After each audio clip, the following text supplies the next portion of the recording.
Welcome to the Cyber Tech Podcast, inside the minds of everyday IT and cyber pros, powered by AspireByte, hosted by Mike Fierros. Real life stories, real careers, real world experience. Each episode brings you honest conversations with people working across the tech field, from cybersecurity and information security to IT, sharing lessons learned, challenges faced, and what it truly takes to build and sustain a career in tech. Let's get into it. Hey guys, how's it going?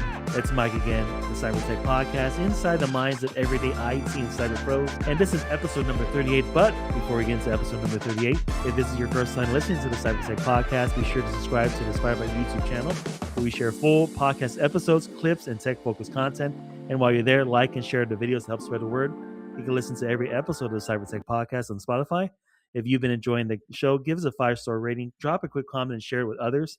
It helps us reach more people, keep spreading the mission. Thank you for everyone who's already done that. Want to explore more? Visit the AspireByte Hub at aspirebyte.carrd.co. It's your all-in-one starting point for free resources, podcast links, merch, and more. Speaking of merch, check out the AspireByte merch shop at aspirebyte.myspreadshop.com to help spread the mission. Thank you for all your support. We now have over 100 subscribers on the AspireByte YouTube channel. Let's get into episode number 38. Episode number 38 is going to be really, really awesome because we have a gentleman out of Dallas-Fort Worth that's doing really great stuff over there. He's a teacher. He's worked in cyber. He's worked in IT. And I wanted to bring him on to really share his story because this is going to be a really, really special episode for not only the students, but also tech teachers, those that listen to this podcast. And he brings a different perspective when it comes to cyber education. He's doing a lot in Texas. Shout out to all the cyber folks and IT folks in Texas as well. You guys are doing an awesome job down there. And this is Patrick Nolen. He's a CTE cybersecurity instructor, cybersecurity practitioner, host of the Digital Defenders podcast. How's it going, Pat? It's going great, Mike. Good to see you today, brother.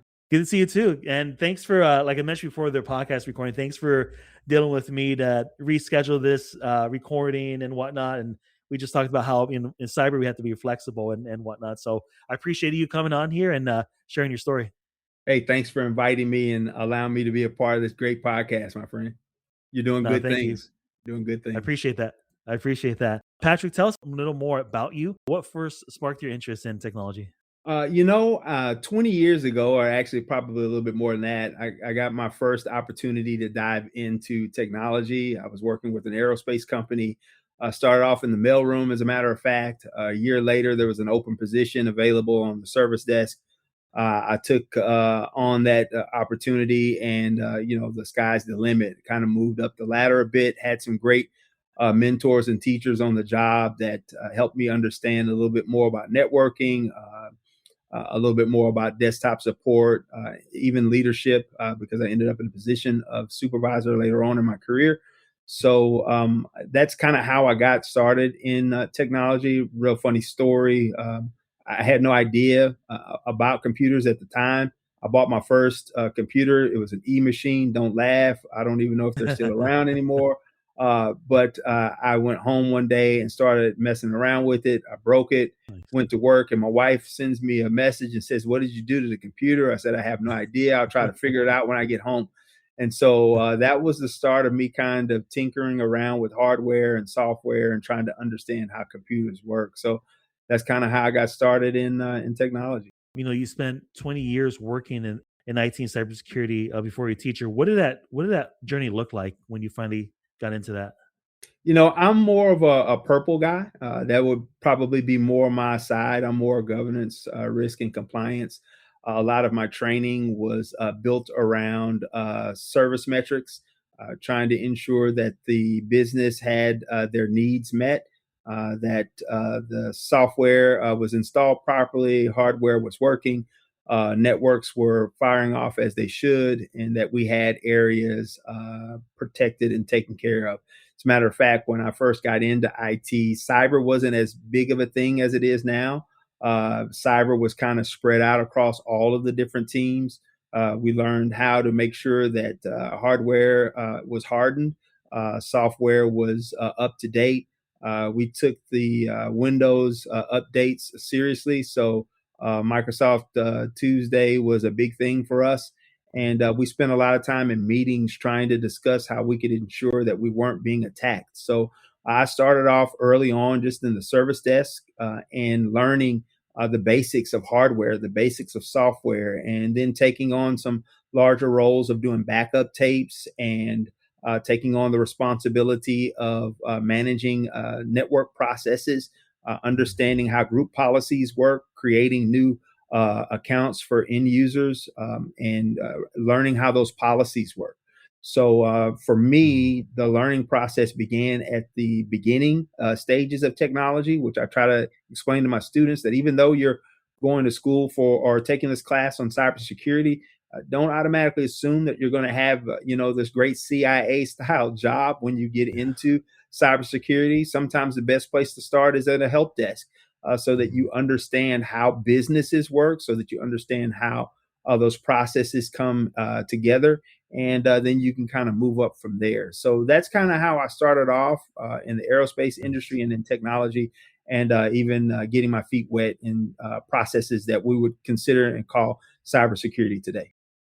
Shout out to all the GRC folks listening to the podcast.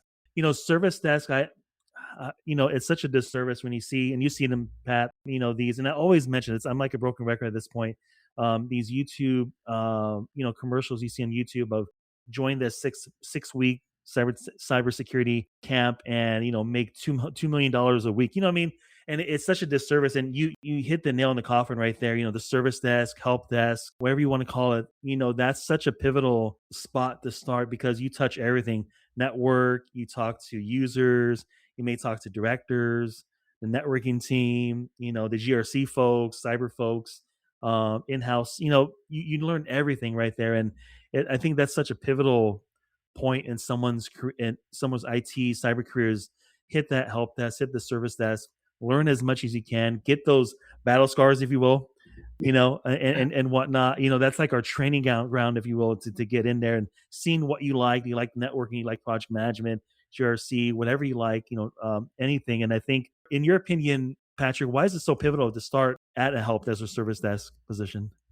I think it's pivotal because you need to build upon the basics, right? So you need to kind of stack layer upon layer upon layer. I mean, we know that cybersecurity really has three specific teams, right? You have the blue team, you have the red team, you have the purple team. And it is impossible to understand how to actually defend a network without taking on the steps to layer those, right? So, for instance, the offensive team or the red team focuses its attention up on how to ensure that a network doesn't have any vulnerabilities that are exposed to an outside attacker or an external attacker. And that means that you need to understand web applications. You need to understand how to chain tools and processes together. You need to understand what to look out for as far as ports and different types of software applications that are used on a machine or even on a network. You need to understand the basics of networking. You need to understand the OSI layer, right? So all of these different pieces or components are things that you need to put together. Even when it comes to the blue team, which I'm a great fan of, and I think that all of my students need to focus their attention on defense more than offense. But you need an offensive understanding in order to truly defend. But even on the defensive side of the tracks, you need to understand what's happening on your network. You need to be able to see your environment. You need to know how many assets you have that are out there. What devices? Are there printers? Are there laptops? Are there mobile devices? Where are my wireless adapters, right? And how does all of this work? And in order to really understand those processes, you've got to put them together. And for all of the purple team people, you need to understand the principles, right, that are related to cybersecurity and related to security in general, right? You need to understand that CIA triad. But the reality for us is that I think a lot of students see the cool side of cybersecurity, to some extent being, someone sitting around with a hoodie on their head and a monster in their hand and, just typing away on a terminal. And I can understand that in 6 weeks or less. Listen, it's going to take 6 weeks just to understand the terminal by itself, right? And so it takes time to build those processes one at a time. So, I try to explain to my students, this is not something that's going to happen overnight.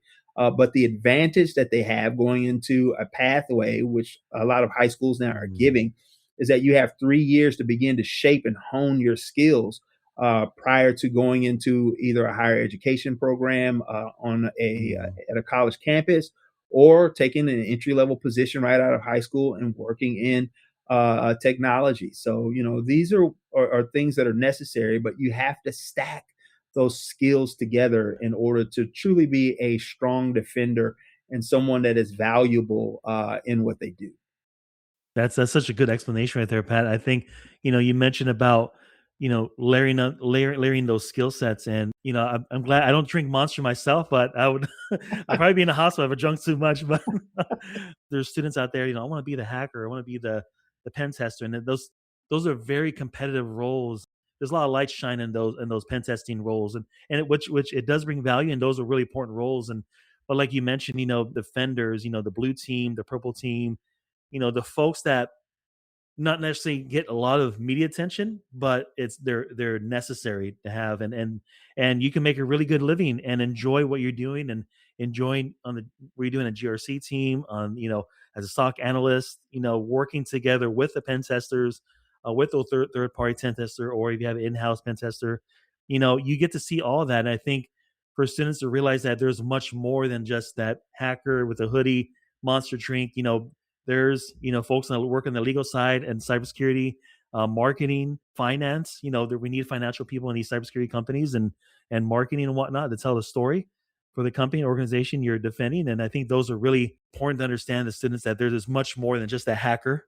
There's other technical roles within the cyberspace. It's such a I always tell students myself. I tell them, when you look in IT and cyber, it's a huge world, and there's positions, and then people change those positions, and those positions intertwine and change depending on the industry and the organization. And it's there's such a wider scope of positions out there that they don't realize that it's out there, and they're attainable too. Yeah, how about uh, chasing down the hacker, right? And so threat yeah. hunters still being on the blue team gives Oh students yeah. an opportunity to kind of blend both of those particular positions together. And I try to encourage the students, hey, find something Yeah. that you're passionate about, but also see if it somehow fits in the wheelhouse of the blue team. And you'd be surprised the Mm. things that you can do that are just as exciting as it is for taking on a position of a pen tester. So yeah. Let's talk about you transitioning from the industry to education. How did that start, Pat? Like, did you kind of, was that a natural kind of transition for you? No, I had no idea what was going to happen. Time had gone on, and some new things needed to happen in my current company, which facilitated me taking on a different position elsewhere. I had no idea I was actually going to land into education. I actually went in on an interview because I was in need of getting back to work. I had been laid off, but I needed to kind of get back to work, and went to a school to interview for a paraprofessional position where they needed a teacher to work with students that had some challenging behaviors. I went into the interview not thinking that this was going to be something that I was actually going to do. Maybe I'd drive a school bus later on. But I sat in the lobby waiting to be interviewed, and some of the students were leaving out. I was at an all pre-K school. They were leaving out, going for dismissal, and some of the kids would walk by and they'd look at me, they'd smile. One of the students actually grabbed me by my leg, and I was like, "Whose kid is this?" And all of this time, my heart started beating, and I'm like, "Maybe this is the place that I need to be." And as Mm. the principal and assistant principal began to talk to me, I was like, you know what? I think this is where I need to be. So I started my education, or my journey in education, actually at an all pre-K school, the illustrious Dobie Nice. pre-K. For all those that are listening that understand that this is a legendary school. I spent my first 4.5 years, as I would call it, instructing 3 and 4 year olds. That's all I had on my campus. Had almost 500 3 and 4 year olds that I was chasing around the schoolhouse, playground, having a good time with them, singing Nice. hallway songs, all of this good stuff, right? And a position came open and available 4.5 years later to go into secondary to teach Mm. cybersecurity, or actually teach computer science. Just so happened that cybersecurity was the open spot. I was a little nervous at first, going from pre-K to high school. I was singing hallway songs in pre-K. How Mm. does hallway songs start off in high school? Didn't know how to necessarily interact with those students. And probably after the first couple of weeks, I kind of settled in a little bit. and got excited. So the pathway that I'm in for computer science gives me a chance to teach basic programming. I teach Nice. Python, but it also gives me an opportunity to teach all three levels of cybersecurity, foundations, digital forensics, and incident response, as Nice. well as our senior class, which is our capstone class. So I had no thought process ever of getting involved in education. I landed there 45 days before isolation began in 2020. Mm. And I said, let me go back to school now. And I finished my degree for educational studies. And Nice. the rest really is history. There's a lot more to that story. That's kind of the quick side of it. But I'm thankful that I have the opportunity that's been granted to me. So That's so awesome, Pat. Like it's crazy. Like when I went to college and I wanted to be in radio, and never in my life will I think I'd be working in information security, working remotely or talking to students. It's interesting right now as an adult looking back when I was a little kid. When you're a little kid, you want to be everything. I want to be in the army, or I want to be a police officer. I want to be a baseball player.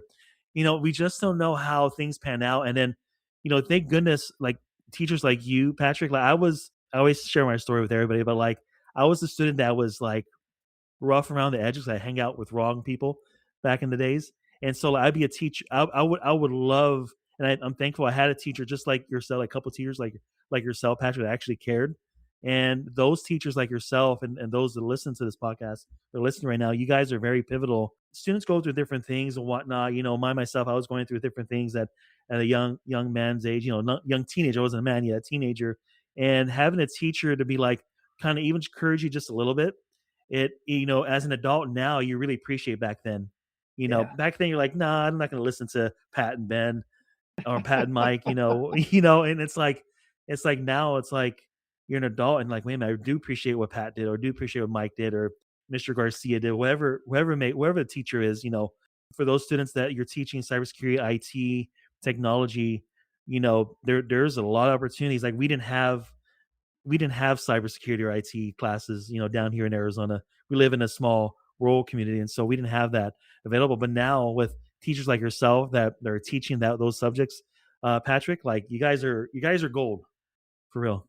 Man, listen, I'm an old guy, and back in my day, we didn't have anything called pathways. You either went to home Yeah. ec and learned how to make a pizza, or you went to wood shop and made a pencil holder, right? And so that was really Yeah. all that we knew how to do. And I try Yeah. to tell my students all of the time, you have some great opportunities, regardless of what pathway you take Mhm. in CTE. You have an opportunity to graduate Yeah. from high school. And even if you don't decide to go to college, you have an opportunity to walk into a career from day one and Yeah. begin to build something for yourself for the future. And so I think the Mm. way that works, right? You were talking about your older teacher and how that teacher was there for you. I call that Yeah. the mojo, right? The mojo is when a teacher begins to build a relationship with you that matters, one that Mm. allows you to be engaged in the classroom, even if the teacher isn't the best teacher in the world. It's that relationship that allows you to be engaged in the moment. And I think the more that we have that mojo as teachers, the more our Mm. students not only are engaged, but the more they accept the things that we're telling them, not just about the classroom, but about life. And I think when it comes Yeah. to secondary teachers, that's something that we have an advantage on. We have 4 years with a student that's about to be launched out into the world. And I think Mm. the best way for us to be is to build those relationships that change their learning experience. And the way in which we Yeah. do that is to really hone in on who the student is, understand their weaknesses and their strengths, lean in on what they're best at, and find ways to take advantage of those opportunities for them to get them excited about learning. And so I'm with you. I didn't necessarily have. I had a lot of friends that I hung out with at times that may have been a little suspect, as we would call it, Yeah. right? Yeah. But it was a teacher in my life that had that mojo, and I meant more to her than my actual grade. And I Mm. think that's what helped me to focus later on in my life to want something more than what I was experiencing around certain people as I was growing up. You guys are gold, Pat. All you guys are they're teaching out there and in the trenches. There's so much, coming up in the future here. we got the AI robotics industry that's coming up here quick, and they need IT cyber infosec people to protect those organizations. And man, sky's the limit right now, especially with the AI robotics things that are coming up here quick. Let's talk about your Cyber Defenders podcast. How did you? So you're teaching, and you're teaching the students. How did you come up with the Cyber Defenders podcast? It's funny. One of the things that I noticed about cybersecurity and the CTE pathway is that there's not a lot of material out there for high school students. I mean, there are a lot of YouTube channels that are there. There are a lot of people that talk about hacking and the different things that students can do. And I think sometimes that can cause challenges, right? It can lead students sometimes down the wrong path, right? I tell students all of the time, there are three hats. There's the white hat, there's the black hat, but there's the gray one, right? And every student always starts off in the gray, right? We're having to make some decisions on what we're going to do and how we're going to be. We need to be ethical, but that YouTube world sometimes can make the gray go in certain directions. So I tell my students all the time, the way I'm going to push you is always the white hat. I'm always going to push you towards the ethical, but what we need is some things that will help students do that. Now, I'll be honest with you, I'm still trying to figure out how podcasting works. I'm still trying to figure out how to present material in a way that's engaging to students. I mean, right now, my podcast is being made on an iPhone. Believe it or not, Nice. everything that I'm doing on my podcast is with a set of Apple Beat headphones and an Nice. iPhone. That's cool, So though. I'm still trying to That's cool. figure out this whole process myself. But I think the way it got started, going back to your initial question, was just realizing that there was no real material that was useful for high school students to grab hold of. We've got some great programs like Cyber Patriot. Big shout out to that group that is doing some wonderful things to engage students in the cybersecurity world and how to be defenders. But we were missing something, right? And so I wanted to find a way to engage my students. And so it worked. I had a lot of students on my campus that were enjoying probably more the intro songs, because some of my initial Nice. videos were like, I don't know about that one, Mr. P. But I'm learning along the way how to take That's cool. small snippets of things that students need to know, and trying to put them together in video form. That's really cool. You mentioned about but the material out there. I agree. I totally agree with you, Pat. Like, looking at the landscape, YouTube, there's awesome guys out there. Shout out to Professor Messer, InfoSec Yes. Pat, Network Chuck, these brothers out there, if you will, especially Professor Messer. As a young man, pivoting from corrections to IT at a little older age than most folks, like I kind of leaned a lot on Professor Messer and whatnot, and just his tone of voice, his deliverance when it comes to CompTIA stuff. I think you're right. There's so much material out there, and it could be a little confusing on where you want to go, depending what you want to do, what excites you.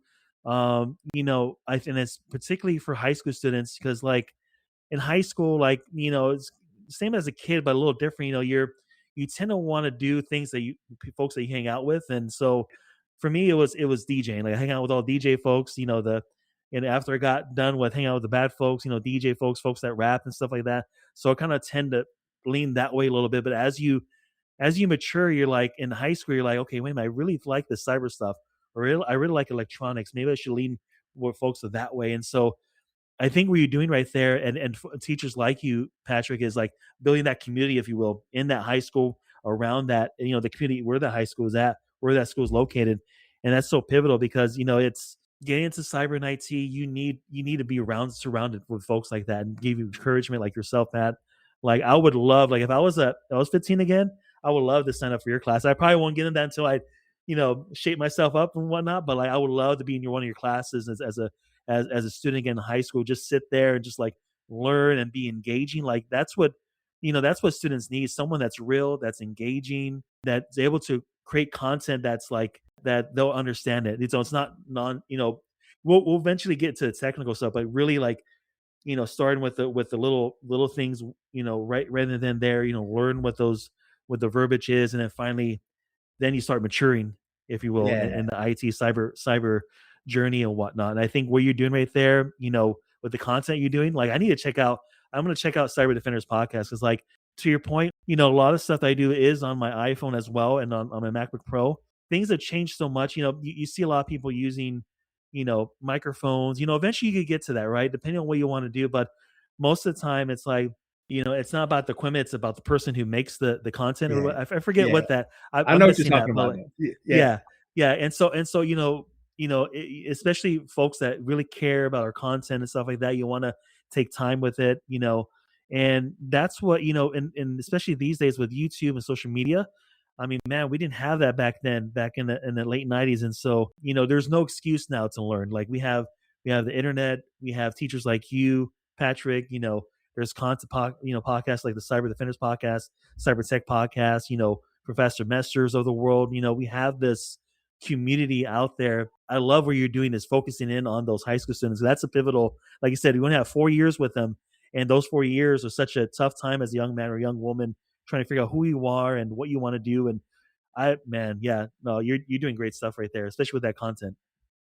Appreciate it, man. I'm learning from Network Chuck, from David Bumble. Yeah. I'm learning from Maddie. I'm learning from a lot of Oh, different people. As a matter of fact, I looked at something that Network Chuck did the other day, and I was like, how did he do Oh, yeah. that? So I'm trying to level up, as I say, my podcast game. So as time goes on, I'm hoping not necessarily to be in a position to compete against others, but just to provide content for not just my students, but even cybersecurity teachers that Oh, yeah. need that extra something right in the classroom, or to help their students. So that's really what I'm after. Pat, what skills should students focus on before chasing certifications? Oh man, long before certifications is just the basics. I mean, I would say start with hardware, right? You need to understand what a motherboard is, right? You need to understand what a CPU is. You need to recognize what memory does, right?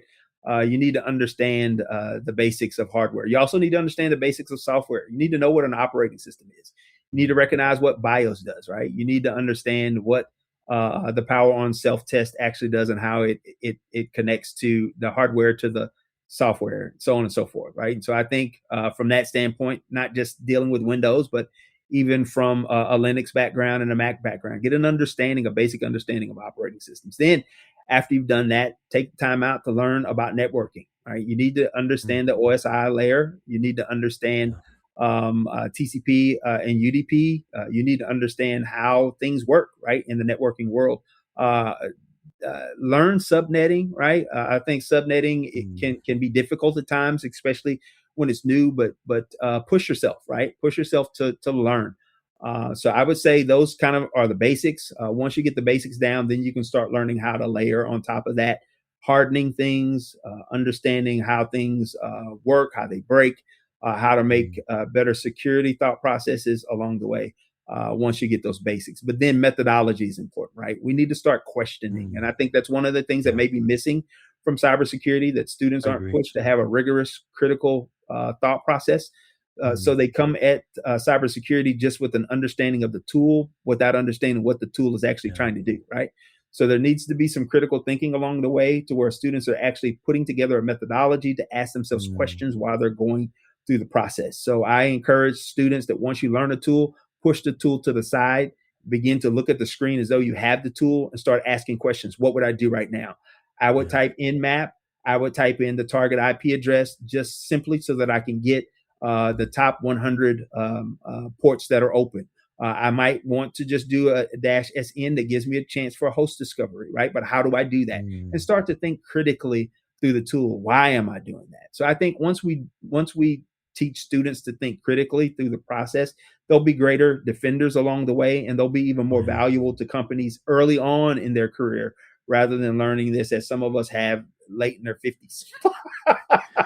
No, yeah, I hear you on that. It helps to, I totally agree with that.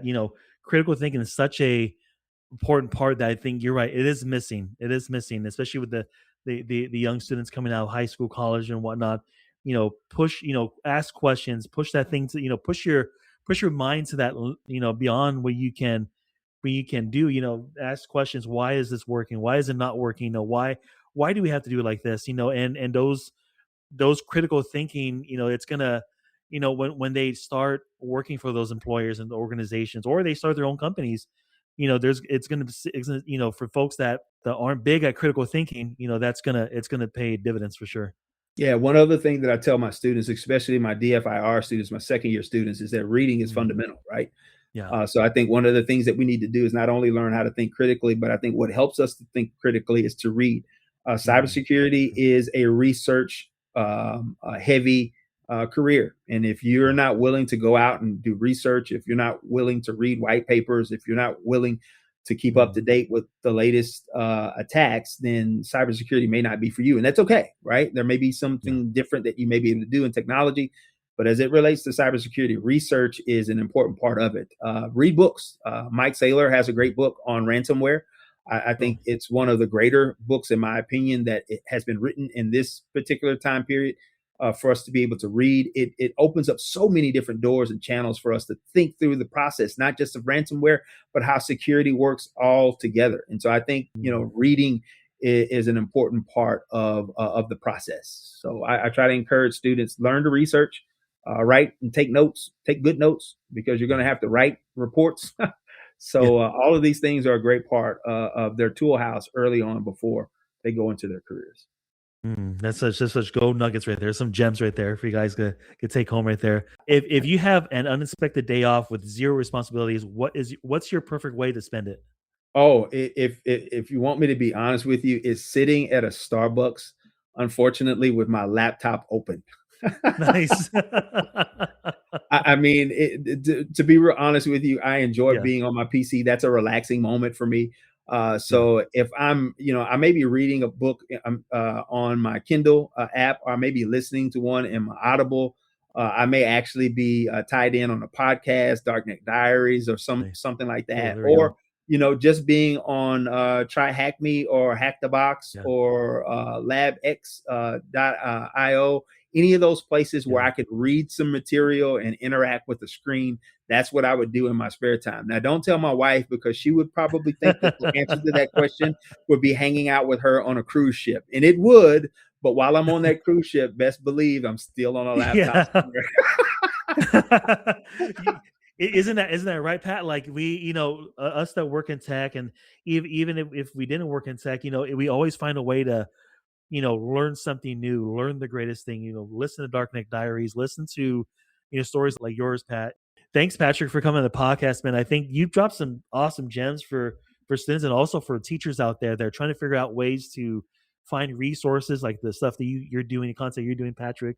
Find out different ways to engage your students. And also for students, you dropped some gold nuggets for and some gems for students that listen to this podcast. I really appreciate your time, Patrick. And if folks want to try to get a hold of you, maybe a student or another teacher, maybe they want to check out the Cyber Defenders podcast, where can I get a hold of you? I've kind of slowly gotten away from social media, but you can find me in a couple of spots right now. You can find me at Teach Nolen, and that's Nolen, at Teach Nolen. On Instagram. I have an Instagram page that I kind of venture out to every so often. Of course, I'm on LinkedIn. That's the place where I probably live the most from a professional standpoint on LinkedIn, and you can find me there. The YouTube channel is Defend or Go Home. It used to be called Fly High Comp Sci, but we have recently made some transitional changes, because that's the idea, right? When the ghost is in the wire, we defend, or either we go home, and there's no better place for us to be than there defensively. So that's the areas in which you can find me or find the channel. Nice. Now I'll make sure I put in the podcast show notes right here. That way folks can check out your content, Patrick. And again, Patrick, thank you for coming on here. And I really appreciate your insight and all the good stuff that you're doing over there in Texas. Man, all glory be to God, man. Thank you so much, brother. This is episode number 38. The guest, Patrick Nolen, CTE teacher, cybersecurity instructor, practitioner, host of the Digital Defenders podcast. See you guys.